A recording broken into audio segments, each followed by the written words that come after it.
Boa tarde,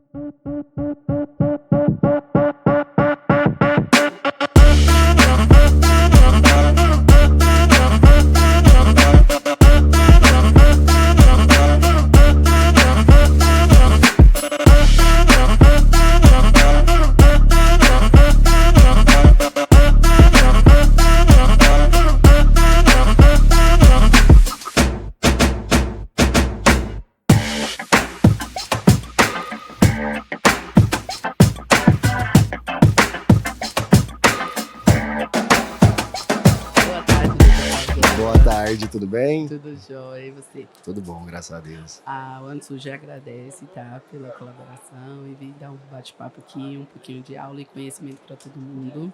Eu que agradeço aí o convite, né? Fico lisonjeado, uma grande marca que eu tenho certeza que vai dominar o mercado aí. A gente Que bom. tá caminhando para isso. E hoje eu gostaria que você explicasse um pouquinho, contasse a sua trajetória, Tá. sua formação, de história mesmo. E o que foi levando você para essa área de cirurgia e implante. Certo, então, né, pelo sotaque todo mundo deve saber que eu sou mineiro, né, gente? Então, eu saí de Minas e vim para São Paulo, porque eu ganhei uma bolsa de estudos aqui, então, assim, foi a oportunidade da vida, e aí eu abracei essa oportunidade, vim parar aqui meio perdido, mas aqui estou. Bom, eu formei em 2019, muita gente vai falar, nossa, formou cedo, né, 5 anos, mas eu sempre trabalhei muito em prol da minha carreira. Então, como eu cheguei na implantodontia, foi porque eu trabalhei na SP Implantes. E aí eu era avaliador lá, então tinha um contato muito próximo com a cirurgia. No meio acadêmico eu já gostava de cirurgia, tinha facilidade para cirurgia. Eu falei, é isso, exatamente é isso. E aí busquei uma especialização, me especializei pela São Leopoldo Mandique. E aí cada vez mais eu fui vendo a necessidade do paciente, cirurgia, protocolo, implante, a mudança de vida. Então, por isso que eu estou aqui hoje, né? Que a gente comecei baixo, as coisas foram acontecendo, confiando no processo, com a ajuda de muita gente. A gente não pode esquecer de quem ajudou, a ajuda de muitos profissionais, sem ter vergonha de perguntar, de falar que errou, e é por isso que eu tô aqui. Essa é a minha trajetória até então. Isso aí. E assim, com muito estudo, né? Que Muito querendo ou estudo, não. E com tinha certeza. alguém na família ou algum conhecido que era dentista e falou que você foi decidir a carreira de odontologia ou não? Nossa, na verdade, o que aconteceu? É muito engraçada a história. Eu tinha ganhado bolsa em administração. Nada a ver, com 18 anos tinha conseguido uma bolsa de administração.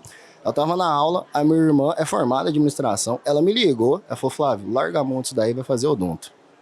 Porque o meu ex-cunhado, ele é dentista. E a minha irmã formou e começou a fazer odonto também, falou, larga disso, tal, não vai funcionar. Aí eu falei, cara, mas eu tenho bolsa, e aí, eu vou perder, né? Era um garantido, entre aspas, né? Mas no interior de Minas, a administração, infelizmente, não tem muito valor, né? Nem olhei pra trás, falei, vou trancar. E aí comecei a estudar para conseguir a bolsa. Mas assim, na família mesmo, a gente meio que desbravou esse sentido, porque meus pais não tiveram estudo, a minha mãe foi estudar depois de mais idade, né? O meio em volta não era tão favorável, mas aí que eu me encontrei, acho que eu digo que eu com a odontologia, a gente se encontrou ali no caminho, se encaixou. Então foi mais ou menos isso. No meu caso, eu tive a inspiração da minha tia, que já era dentista, irmã da minha Certo. mãe, e aí você vai até convivendo, estilo, aprendendo algumas coisas que na faculdade fica mais fácil. No caso de Exatamente. quando você desbrava, que no caso, para você é muito mais difícil, até familiarizar com algum nome de material, Exatamente. acaba sendo um pouquinho mais difícil. E aí a trajetória para muitos também é assim. Sim, Que às sim. vezes os dentistas falam, se desmotiva, falam é muito difícil, não tá dando certo. E realmente é difícil, todo mundo tem que pensar que não é desse modo assim. É que assim, a odontologia é muito o que você faz. A gente é o que a gente entrega, Sim. certo? E é difícil mesmo. Não é fácil você ficar bom em algo. Demanda de repetição, né? E quando eu vim pra cá, eu precisei trabalhar durante o dia e estudar à noite. Então, eu trabalhava na Colgate. Ah, você sabia alguma coisa de dente? Nada. Porque eu era propagandista. Então, não sabia nada. Então, a dificuldade é essa mesmo. Gente, é difícil você decorar material. Você decora o que você vive. Hoje, eu sei todos os meus materiais de cirurgia, porque é o que eu vivo. Mas fala pra mim, doutor, endo. Eu falo, desculpa aí, mas Não é minha vamos área. chamar uma pessoa muito fera na endo, eu pego na sua mão, a gente vai junto. Entendeu? Então, você é o que você vive. Não pode ter medo, gente. Eu saí do nada, zero mesmo. Metendo as caras. Ainda Não tô em lugar nenhum. Subi um degrauzinho aqui e as coisas vão acontecendo. Mas tem que ter trabalho, não adianta. Nada vem de mão beijada, tem que suar. É transpiração, ação e as coisas vêm, o retorno vem. A odontologia é muito farta. É muito rápido. E tem muita oportunidade, como qualquer área, Sim. só se dedicar. E assim, eu queria que você falasse um pouquinho dessa diferença, querendo ou não, da odontologia que você presenciou, por exemplo, quando você foi no dentista lá no passado, no interior de Minas, Sim. para a odontologia que você vê hoje. Mídia, tecnologia, Exatamente. facilita. Bom, então assim, a odontologia, como que era, né? Igual todo mundo. Chegou, abriu a boca, você precisa disso, disso, aquilo, não tinha explicação, não tinha nada, beleza? É isso, pronto, acabou. Hoje em dia, não. O paciente ele já vem com informação, né? A informação ela tá distorcida? Tá distorcida, normal. Mas uma informação tem. Hoje em dia, você não pode falhar no quesito assim. Você não pode falar um absurdo que você inventar da sua cabeça, porque ele vai jogar no Google ali, né? Vamos assim dizer. O Instagram, ele nivelou muito. Antes, quem tava na mídia, quem aparecia, quem era mais procurado, eram as grandes redes. Por quê? Televisão, televisão, televisão. Mas cada vez mais está na mão. A minha clínica mesmo hoje é 100% Instagram. É num prédio comercial. Ninguém bate num prédio e fala, ô, tem um dentista aí? Não. Então, essa evolução, ela nivela, ela também ajuda a destacar os bons, porque o pessoal sempre fala, nossa, a odontologia tá cheia de gente, ai, tem muito dentista. Tem, gente, tem muito dentista. Mas dentista bom, entendeu aonde eu quero chegar? Sim, é o diferencial. E assim, ninguém nasce bom. Você se torna bom. Então, eu sempre fui muito crítico. Eu dei o meu melhor ficou ruim várias vezes. Porque eu não tinha habilidade para aquilo.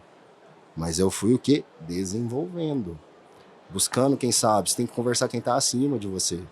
Sempre acima de você. Sempre vai ter alguém acima de você. Se em algum momento você parar e falar assim, olha, eu não tem ninguém acima de mim e tudo mais. Cara, você é o cara mais travado, você estagnou. Porque sempre vai ter alguém melhor. Sempre, sempre. Isso que motiva. É assim que funciona, pelo menos na minha opinião. Sim, com certeza. E assim, hoje você vai trazer pra gente a questão de carga imediata, Sim. né? E eu queria que você explicasse um pouquinho para quem tá entendendo, tá vendo esse vídeo e tudo, como que funciona isso. Tá, vamos lá, gente. O perfil de paciente mudou muito. Antes o paciente ele aceitava instalar o implante, aguardar ali 6 meses para depois fazer a prótese, mas hoje não, todo mundo é imediatista, né? Um senhor de 60 a mais, uma senhora de 60 a mais, é que a prótese para ontem. E se você não fizer, o cara do lado faz. Então por isso dá carga imediata. E assim, e é legítimo do paciente. Por que é legítimo? Eu já sofri 20 anos com uma prótese. Se eu posso me livrar dela em 3 dias, de um dia para o outro, na minha clínica eu faço tudo em um dia. Eu opero e faço a prótese no mesmo dia. Eu fecho a clínica pro paciente. Então a carga imediata é isso. Você programar, planejar, conseguir atacar os pontos que são necessários atacar, né, em sentido de instalação de implante. E você proporciona isso para o seu paciente. Olha, eu tenho tal problema, você resolve? Resolva. E é isso que a carga imediata traz. Satisfação imediata. O próprio nome diz, né? Carga imediata. Carga imediata. É todos os casos que você consegue isso? Não necessariamente, tá? A gente tem que ter um pouco de... Um pouco não, a gente tem que ter tato. Muito tato em relação... Uma curva de aprendizado. Uma curva de aprendizado. Isso com toda certeza, tá? Porque assim, até antes era tudo protocolo de Brenner Mark. 6 implantes, 8 implantes. Todo mundo acreditava, quanto mais implantes, melhor. Mas implantes curtos, não sei nem sempre até onde vai isso, longevidade, né? Então, hoje, tudo é on-for. É on-for. O zigomático, que é uma técnica mais avançada, ele era muito distante. Eu só faço em hospital, é só buco, é só isso. Mas hoje não. O zigomático, ele já tá aqui. Então, entra naquilo que eu falei, você não pode acomodar, né? Então, tem casos que realmente, paciente totalmente descompensado, paciente fuma 2 maços de cigarro por dia, aí você vai fazer uma perfuração, o osso tá esfarelando, como é que você vai fazer uma carga imediata? Doutor, puxa pro zigoma, beleza? Mas o zigoma também, ele não é garantia 100% de carga. É uma ferramenta. Sim. Aí você tem que ter consciência, né? Falar pro paciente, olha, no seu caso, é obrigatório a gente aguardar o tempo de osseointegração, aguardar a cicatrização.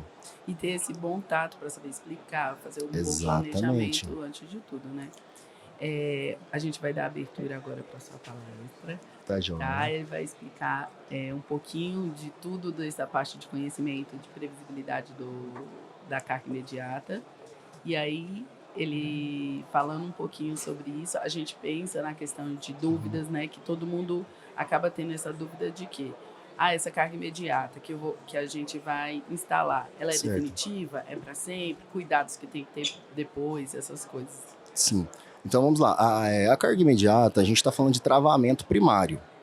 O que é travamento primário? Ele é puramente mecânico. É realmente a instalação do implante em si, né? Segundo a literatura, a gente precisa de... Tem gente que preconiza 100, 120 newtons na conjectura dos implantes, né? Somando todos os implantes, pelo menos isso. Então, eu preconizo, e eu vejo que a maioria dos colegas, pelo menos 35 newtons, que é um travamento ideal. Por quê? Eu vou fazer a carga imediata, se o travamento é mecânico, aquele implante tem que estar estabilizado.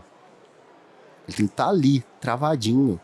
Para quê? Para que todo o processo de osseointegração, que é a estabilidade secundária, ele ocorra sem que eu tenha alteração, sem que eu tenha micromovimento. Por que você não coloca aparelho em implante? Porque ele não pode movimentar. Simples assim. E por que você acha que um protocolo vai poder movimentar? Não pode, não tem que ser calculado, as coisas têm que ser bem planejadas. E aí funciona a carga. Que não é perca de tempo, o planejamento. Não é perca de tempo. Gente, se você acha que você sentar... doutor, não consigo... Na minha realidade, eu não consigo trabalhar com tomografia. Gente, é hipocrisia falar que isso não acontece, porque acontece. Sim. Acontece sim. Não, tudo tem que ser tomografia. Gente, tem lugares e lugares. Encaixa. Se você fala para um paciente que ele vai fazer uma tomografia de R$400, ele não quer fazer. E às vezes você já vai tirar o dente e vai ser distorcido. Você sabe que tem osso, porque tá segurando uma raiz ali. Exatamente. Então, tem algumas situações que realmente a gente tem que ter outras alternativas. Mas isso tudo demanda do conhecimento básico. E o que é conhecimento básico? Conhecer estrutura facial. Você não sabe aonde que está a fossa nasal, você não sabe onde está o seio, você não sabe onde é o pilar canino, onde que é o pilar nasal. Como que você vai trabalhar com uma coisa que você não conhece? Entendeu mais ou menos onde que eu quero chegar? Sim. Então, assim, realmente, dá para trabalhar com a panorâmica? Eu falei, gente, hipocrisia falar que quem nunca fez um protocolo com a panorâmica. Inclusive, o exemplo que eu vou dar hoje vai ser com panorâmica, porque, assim, a odontologia ela é para todo mundo. Sim. Tá? Só que qual que é a diferença? Você tem que saber aonde que você está mexendo. Você tem que conhecer as estruturas. Não falei que é puramente mecânica, não é instalação do implante. O implante não tem que travar, então tem que saber onde que o osso é melhor, onde que o osso é favorável para isso. Né? A gente tem 4 tipos de densidade óssea, D1, D2, D3, D4. D1 e D2, mais cortical. D3, D4, ela já é mais poroso, né? E aí, como é que eu vou fazer uma carga? Sendo que eu tô furando um isopor, vamos assim dizer. Não. E tem que pensar nessa questão de acessibilidade, que é muito. Ontem até a gente estava com um cliente aqui de Minas, Certo. e ele falando que não tem radiologia na cidade dele. Não tem tomógrafo. E ele falando que se ele mandar o paciente para fazer uma tomografia, e Montes Claros, que seria a cidade mais perto lá, ele falou, ele vai perder o paciente. O paciente não vai. Ele falou assim: eu não quero sair da minha cidade para fazer implante, como que eu vou sair da minha cidade para fazer um exame? Sim, exatamente. Aí então ele lança mão de vários artifícios para conseguir fazer e também dá a possibilidade de reabilitar os pacientes dele que não têm acesso a uma tecnologia. Essa questão. É que assim, tem que ter um adendo muito importante, que a responsabilidade do profissional. Sim. Tá? Que paciente com maxila extremamente atrófica, não tem como. Como que... Sim, 20 anos de prótese, já teve atrofia óssea. Como que eu vou fazer? Né? Você tá olhando a panorâmica, na panorâmica você já bate o olho e fala, e aí? Não sei como que vai ser. Então, nesse caso, é necessário. Então, agora vamos lá, a gente vai conversar, o bate-papo tá, se deixar Nossa, é mineiro, você já viu, se deixar, depois de falar, traz um café pra mim, a gente estende. Mas vamos então para o que interessa aí, a aula, e eu espero trazer bastante conhecimento para todo mundo. Conhecimento nunca é demais, gente. Reforça, se você já sabe, você reforça isso. Tá bom, muito obrigada. Eu que agradeço.